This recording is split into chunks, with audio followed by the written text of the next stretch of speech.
Assalamualaikum warahmatullahi wabarakatuh. Selamat pagi anak-anakku. Ketemu lagi dengan Pak.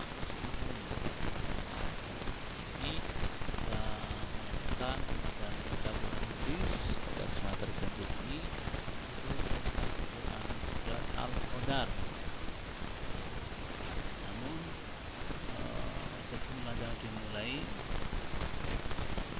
silakan berdoa dulu, doakan untuk memimpin doa. Terima kasih atas doanya. Semoga kita semua nanti diberikan kemudahan dalam belajar dan mendapatkan ilmu yang bermanfaat.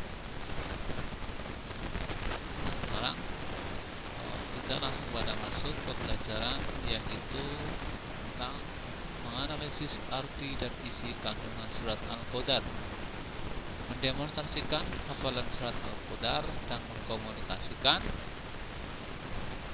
kandungan surat Al-Qadar.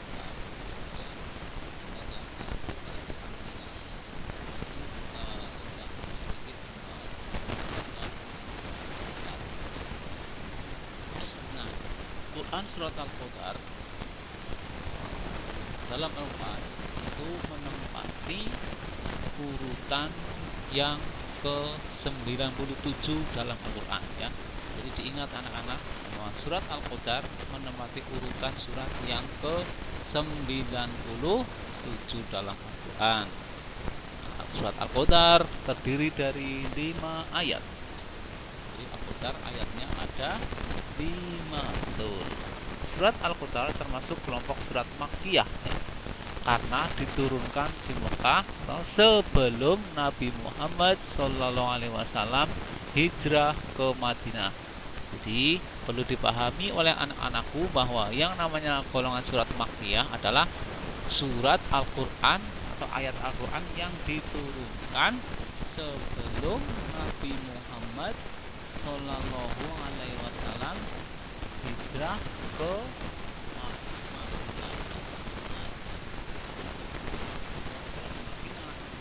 surat Makkiyah. Berarti kalau Madaniyah berarti setelah Nabi Muhammad SAW hijrah ke Madinah. Jadi nanti ada ayat Al-Quran yang turun di Mekah, tapi itu masuk golongan surat Madaniyah karena diturunkan setelah Nabi hijrah ke Madinah. Itu ya anakku.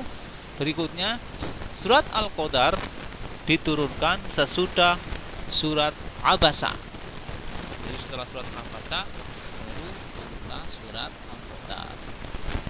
Kemudian penamaan surat Al-Qadar itu diambil dari ayat pertama, kata Al-Qadri, yang memiliki arti kemuliaan.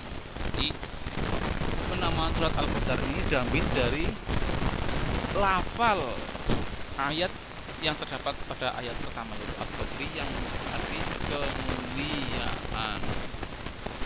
Betul, kemuliaan. Nah, berikutnya asbabun nuzul surat Al-Qadar.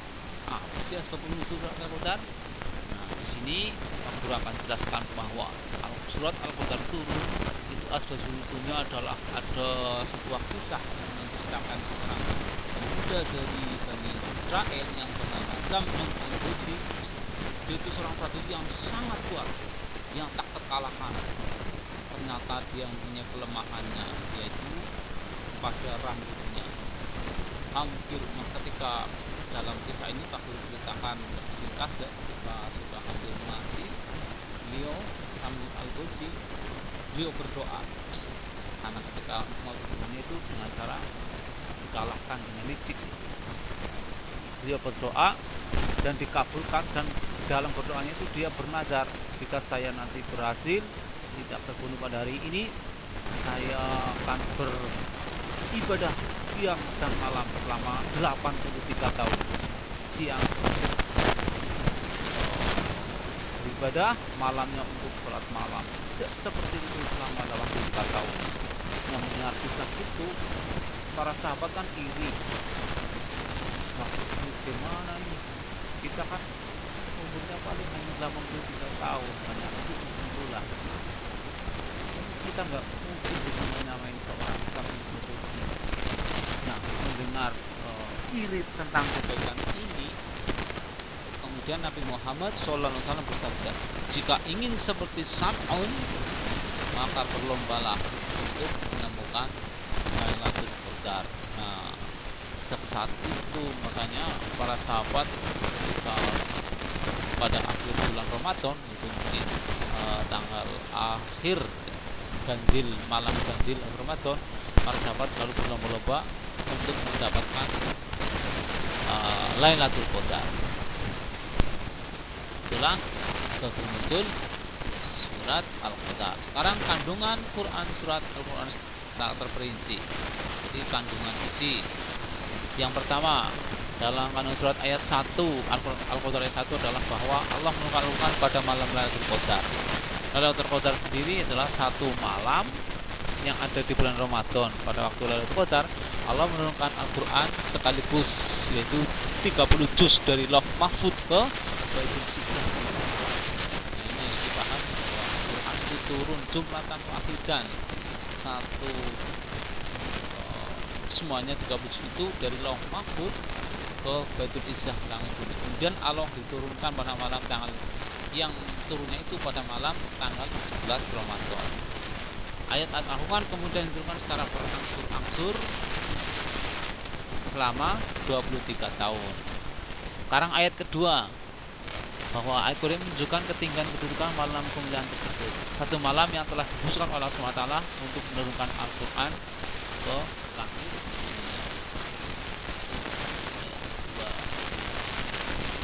Kemudian ayat ketiga, lalu Qadar memiliki keutamaan, yaitu lebih baik dari 1000 bulan.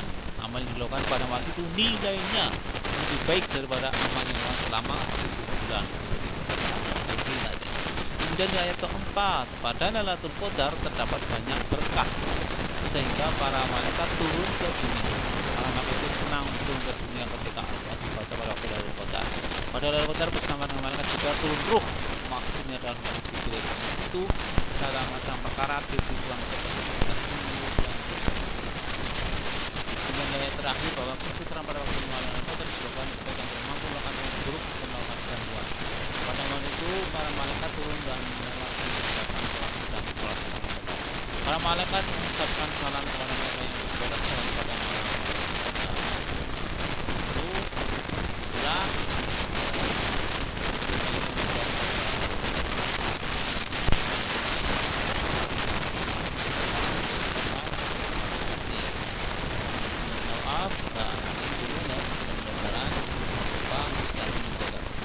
Assalamualaikum warahmatullahi wabarakatuh.